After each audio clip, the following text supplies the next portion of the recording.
Hi, and welcome to another edition of Leadent Digital's Executive Podcast. I'm Alistair Clifford-Jones, the CEO of Leadent, and today I'm really excited to talk to Matthew Russ. Matt has been heavily involved in AI.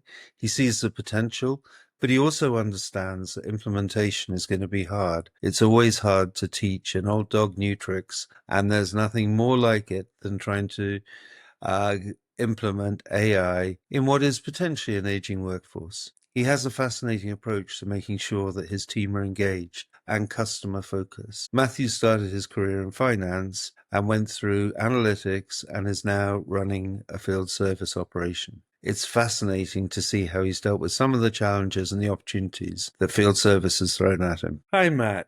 Could you give me a quick overview of your career and the journey and how you got into field service leadership? Sure, Alistair. Hey, great to be here. Appreciate you having me here. Really interestingly enough, I actually started in finance, but I was coming out of school right after Lehman Brothers, and the market wasn't super great. So ended up in a career in analytics at the time. So got into a lot of master data management, a lot of topics like that, bridging the gap between the business and analytics. And really, after a year of that, there was an opportunity with Met Toledo at the time, an opportunity in their global service team that was really trying to build that up. And years later, here I am. So that was really kind of a big jump for me, again, not having a service background and really having to build that up. Seeing it from the analytics side, I think was a really interesting part to start my career. And hey, it's something I go back to each and every day, to be honest. So were there a number of challenges you had to overcome with that kind of transition?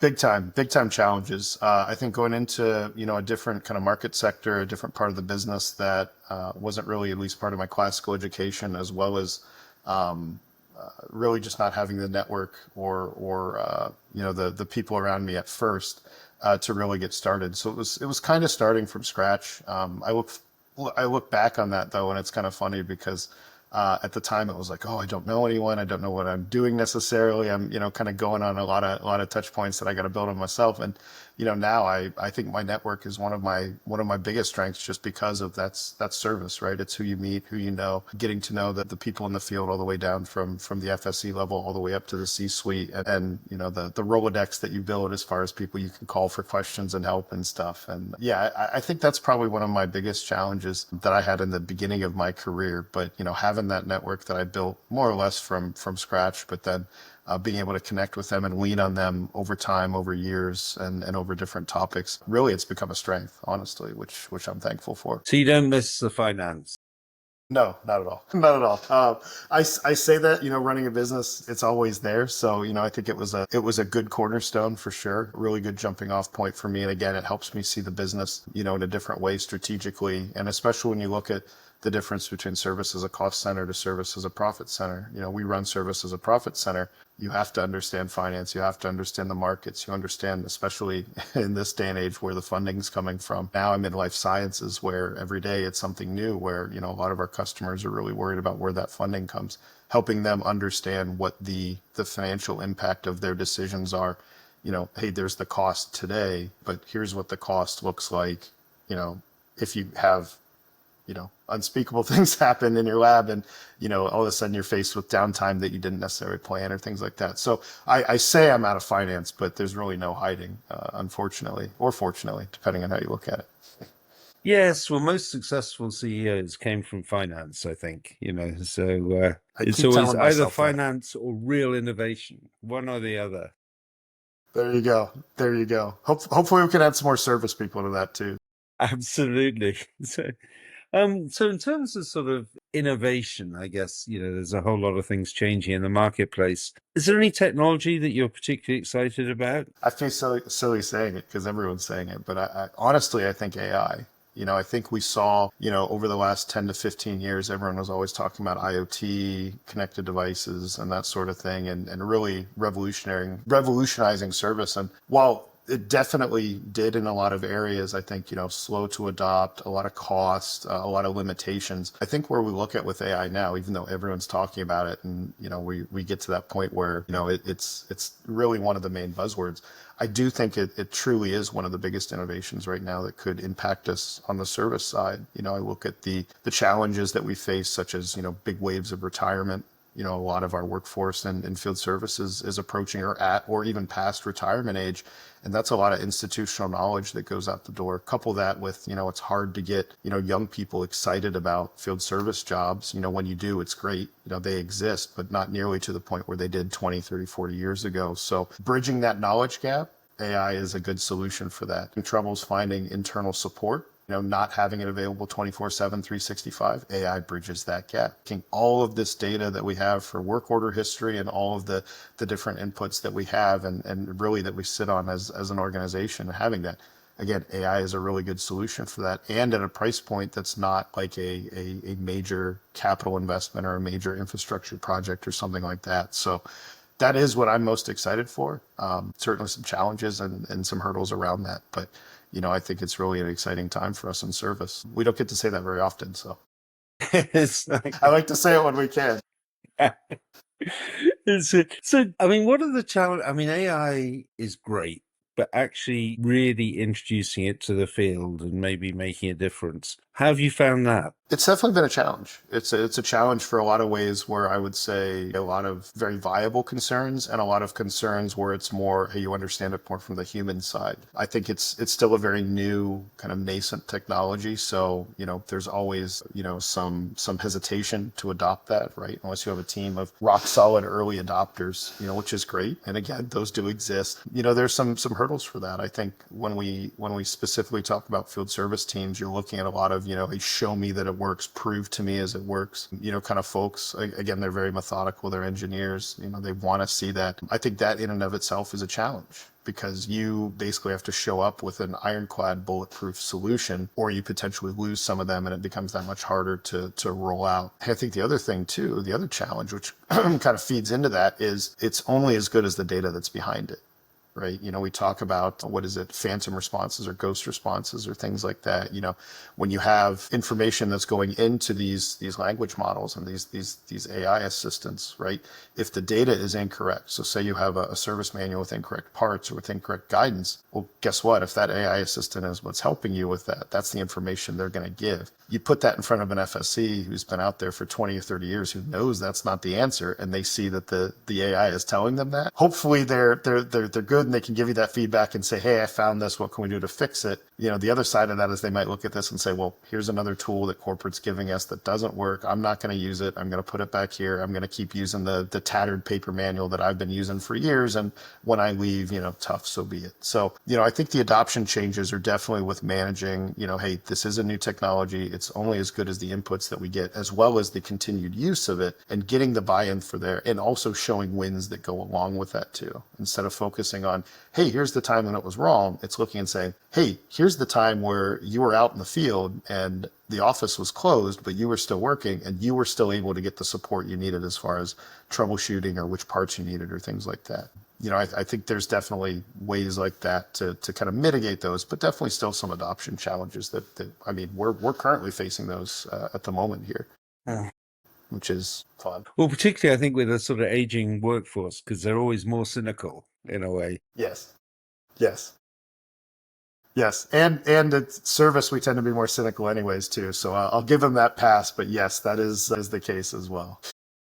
So in terms of that sort of delivery side, have you seen much change in terms of customer expectations and what people are expecting you to do? I think the customer expectation piece is an interesting one, because everything's all about turnaround time, right? They want to see you, they want to see you quickly, they want to feel valued. Maybe they're under a contract, so they want to feel value for their contract, or they're in just maybe they're in a production environment where downtime is money, right?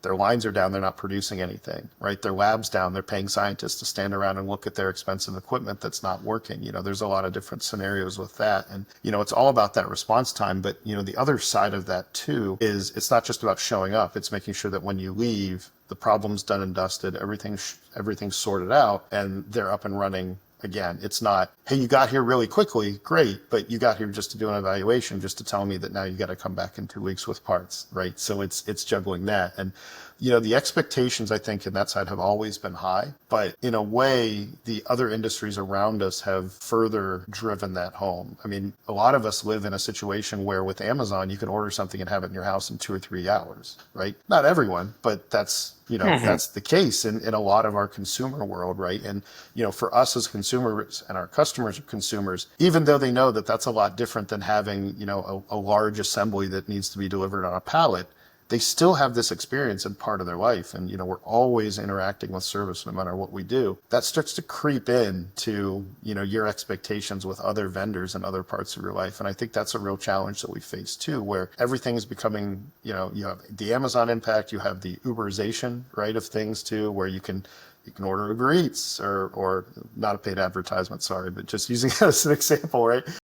Uber Eats, DoorDash, whatever, same thing with now, it's not just about calling a taxi, it's pulling out your phone and seeing, hey, again with Uber, just, hey, there's a car there. There's so many things in our day to day that are technically service that then when you look at getting an engineer out, getting the parts out, getting all the information and all the expertise and all the resources that you need on site, the customer expectations, I think, have changed there as well. And I'll bring us back to, as I mentioned, the difference between service as a cost center and service as a profit center. There is kind of this shared challenge where, when we look at a cost center model, it's usually included as part of the product, part of the cost of the product, cost of ownership. The customer has that expectation that I'm paying X for this equipment. I expect, I expect support. I expect service. That doesn't mean waiting in queues, on the phone or in person or whatever it is. Same thing with as a profit center model, right? If I'm going to pay money for a contract and you're going to take your sweet time to get out here, I'm not feeling like I'm getting much value from this contract, right? Especially if it's more heavily weighted on the repair coverage and not more on the proactive or the preventive side. So I think our customers are as demanding as ever. They know, just like we know, there's tools that we have to help us, like AI, that should make things faster and easier and more efficient for them. And I think they hold us accountable to that too. So yeah, that's my day-to-day challenge, is managing those expectations with customers and making sure that they feel that they have the support they have from us as a partner. Everyone wants to feel well supported. And that's definitely a challenge. So going back to teams almost, you're talking about employees and potentially trying to give them new technology and trying to do things. What's your philosophy for building talent, developing talent, and making sure that they're effective? I think making sure that the engineer feels value. I think that's really important too. You're not just a wrench turner, right? That's something that really sticks with me too. Spending a lot of time in the field, spending a lot of time with engineers really throughout my career, you learn from them, right? You learn that, hey, this is your interaction with the customer. This is your touch point as the customer. They're not just there to perform service. They're representing your brand. So making them feel valued, well supported, that to me is of the utmost importance. I'll tell you a conversation I had with a relative new hire I had a couple of years ago that really stuck with me, where, this individual was having trouble with a job, was going through, was using his support network and all of that, but made the comment and just said, I just felt so alone on this job site. And that hit me like a dagger, where it's like, you're not alone, especially as an OEM providing service. You have an entire organization behind you. And it's my job as a leader, and it's our job as leaders to make sure that these individuals from day one, when you walk into the training center, right, to get your HR overview, to get all your benefits, to get all your, your tools, your car, whatever it is, and then go through training, all the way up to the day you walk in for your retirement project or party, that you will feel valued and you feel that the entire organization is behind you, that you're a representative of that brand, but it's not up to you and you alone. And that to me spiders behind making sure we have the right training. And that includes refresher trainings too, not just sending you to training and then saying you're good for 10 years, right? Making sure you have the right tools. So again, the value that AI can bring too. What can we use this tool to make you feel that you truly are, well supported and have the entire institutional knowledge, at your fingertips, and not necessarily have to be something that you have to, be remembering, right off the bat. So that's one side that's important to me. Hey, we did mention the aging workforce though, and kind of how we're going through this shift, right? Of, we have a big retirement wave in service. We're trying to get more younger talent in, that younger talent isn't necessarily interested to stay in a field service role for 30 years, 40 years, right? These aren't the long-term field engineers. They're looking to get a couple years in the field, get a lot of experience, and then they're looking for what else is out there. To be honest, this is something I kind of struggle with because again, you need the organization to back you with that, but that's really looking and saying, okay, what are the career paths? How are our teams structured so that we allow and have for that need to progress in your career and expand your responsibilities and your roles? That's something where I don't think I do it perfectly with my team, to be perfectly honest. Again, there's a lot of institutional or organizational factors at play for that, but really just having that sense of discussion where it's like, hey, I'm not just putting you in a role and saying, sit here, do this for 20 years. I'll see you when you come out.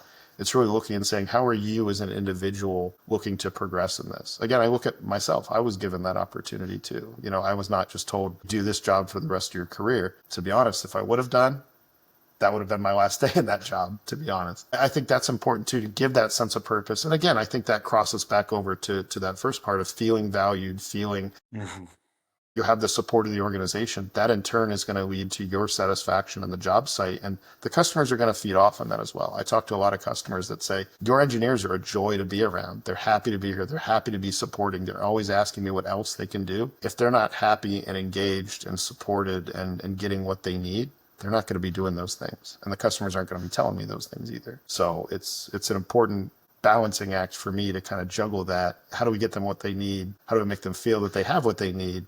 But then how do we also make sure that that's, where the rubber meets the road, going towards executing the service, taking care of the customer and things like that. So winding the clock, that's really interesting because I think one of the things is that people talk about engineers wanting to be engineers because they want to work on their own. But actually, they want to work on their own, but they want to feel part of a team. So there's a kind of balance there, isn't there? So winding it forward, Matt, in terms of what do you think field service will look like in 5 years' time, say? Because everything's moving quick, isn't it? That's an interesting thing. Everything is moving quick, but this is something I think about a fair amount. I think there's a lot that's still going to be recognizable. When you go through, I'll wind the clock back and then we'll wind it back forward, right? Winding the clock back a little bit and talking about the whole Internet of Things, connected devices, remote repairs, things like that. When you work with physical, mechanical instruments, there's only so much that you can fix remotely. Right? There's still going to be the need for the boots on the ground approach, right? So we're still going to have field teams. I don't see that changing over the next, 5-10 years. I really don't. I think the way we work is really what's going to change and how that interaction works, right? And that's where I think tools like AI, the integration of remote support with the actual field work, I think that's going to become more prevalent. Again, we've seen, augmented reality, really cool solutions there that continue to develop and things like that. Again, these are going to be enhanced by AI and the integration with AI into our workflows. But at the end of the day, we're still going to have a physical presence at the customer site. And I think the important thing that we have to keep in mind as that develops over the next 5 years is how do we make it so that the FSEs are as efficient as possible, right? And that's not necessarily so that we can cram their day full of jobs. It's how do we make sure that we keep them happy and keep them working so that our customers are happy and working, right? Again, efficiency isn't necessarily all about cramming those jobs in. Efficiency is also about how quickly can you get out to the customer and how quickly can you resolve that issue, right? A lot of times that's a diamond mine in Western Canada that you got to take a bush plane out to get to. Again, I don't think that's going to change in the next 5 years. I don't think our technology, as far as maybe the plane's going to fly itself. I don't know. But when we get there, we'll see. Hey, I think that's going to be the most interesting thing for me is how we integrate these tools so that in 5 years from now, I could honestly see the FSEs being more autonomous. Right? Because again, they have the entire knowledge bank. They have the last 5, 10, 15 years of work order history, assuming good institutional data behind them. And they have everything they need, barring. And to your point, and that's kind of my struggle now, is how do you keep a field team that's still connected and you still have that human element too?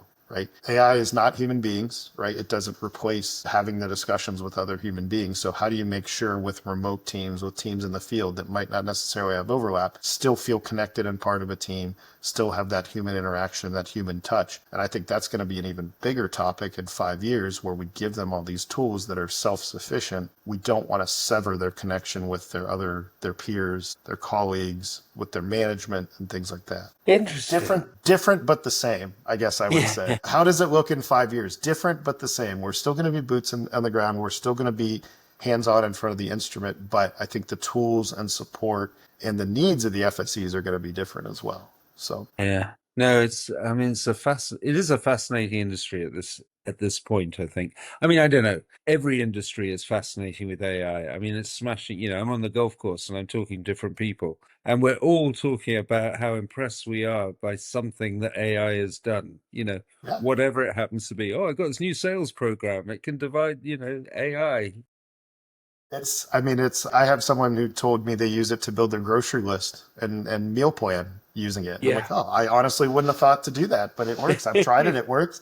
Here are your meals for the week. Here are the recipes. Here are the groceries you need to buy. Hey, great, job done. Again, it's interesting where we're applying it, and it's being applied so many ways. I just get excited for it with service though, because all the question marks, it's dubious whether, do we want it directing air traffic control? Do we want it predicting the weather? Do we want to do it, some of those other more serious topics? I'll let others debate those. For me, I kind of get singularly focused in saying there's so much opportunity in field service with taking all of this information that used to be very heavily people driven and taxing because of that, to now all of a sudden you're supercharging your field teams and you're supercharging your service organizations. It's exciting. That part of it is exciting. So yeah, we'll see. So, what are your goals for the next 24 months? What are my goals for the next 24 months? Honestly, we keep talking about AI. And again, I kind of roll my eyes too when I hear everyone talk about AI, but here I am talking about AI. Really want to roll that out to my team more. I have a mix of people who've been at the organization for a long time and have a lot of that great institutional knowledge. They're wonderful mentors for the other half of my team, which are more new joiners. We've had a lot of growth opportunities, brought new FSEs in, which is great. It's really an opportunity to make it less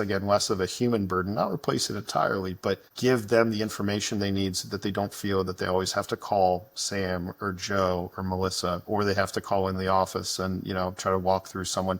They have that information. I really, really, really want to focus on getting that. We have some prototypes that are built. We have some gain opportunities there to roll those out really, I would say imminently. So next 24 months is really getting those in those hands, really putting those through, putting it through combat situations, if you will, really putting it through its paces and making sure we're identifying gaps where we can continue to improve and get the buy-in of the team to really say, hey, okay, I see this as the direction. I'm bought in. I see that I have a say in it and a seat at the table with regards to the feedback loop. I'm excited to see what that does to my team as far as how efficient we can be, how quickly we can respond, and more importantly, what our first time fix rate is going to look like too. That's a KPI that we always kind of keep in the back burner because it's the traditional service metric. It It's is. boring. It's kind of the stodgy one that everyone talks about, but then you get tired of talking, kind of like AI. You get tired of talking about it. But again, that's one too, where again, you talk about efficiency, you talk about employee satisfaction, you talk about customer satisfaction, and all of those together. That's the main driver for me to say, how can we make sure that when we send you out, well, first of all, when we send you out to a customer, you're doing a maintenance visit. It's a planned job. They're happy to see you. If you have to go out for downtime and a bad situation, we want to make sure we turn that into a win, and we turn that into a win on the first visit.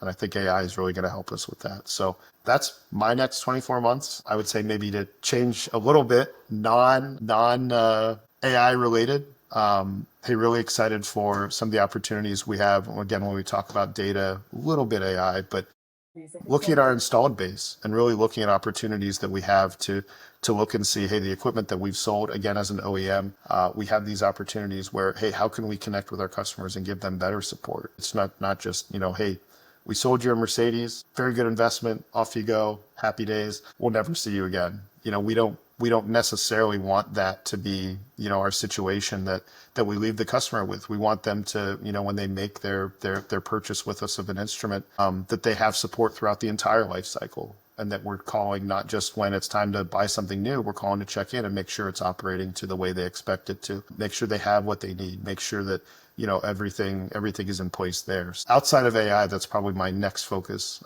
in the next 24 months, is really how we can expand our footprint as a company to build that support for customers and give them a little bit of extra good feeling for sticking with us as a brand. Excellent. So finally, just sort of, I'm always interested to know, what's the most unusual challenge you've had in terms of field service? Goodness. Most unusual challenge. Ooh. I had a couple ideas that you sent over too, but I still can't necessarily pick. Honestly, I think The unusual challenge, which isn't so unusual, but it's unusual for me because there's just so many ways and so many different ways to tackle it, is that retirement wave and the age gap, and how do we bridge, especially now where we're kind of living in both worlds, where we have teams of engineers who have been in the field for 30, sometimes even more than that, plus years, and you have people right out of university or right out of trade school who are working side by side, and they have completely different career goals, have completely different outlooks, not just in work, but also in their personal lives, and then the balance for there. And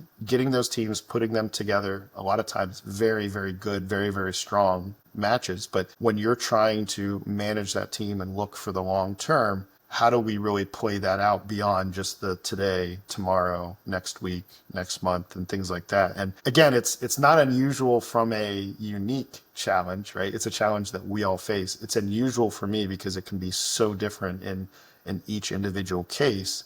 And I don't think there's one perfect answer. I don't think there's one silver bullet. It takes so much hands-on effort from the management level to look and say, hey, again, my goal is to make sure that my customers are happy and my employees are happy. Those are my two goals, right? I have business goals, I have metrics, I can talk finance all day. That's how we started. At the end of the day, I want to make sure the customers are happy, my employees are happy, and in doing so, that's going to deliver the business results we need. And bridging these two generational sides in a rapidly changing industry like we have in field service, every day is a new challenge. And that to me is, I don't want to say it keeps me up at night, but pretty close to keeping me up at night each day, trying to figure out how we're going to tackle that. It's an interesting one for sure. Yeah. Okay. Well, Matt, that's been fascinating. So I really enjoyed talking to you today.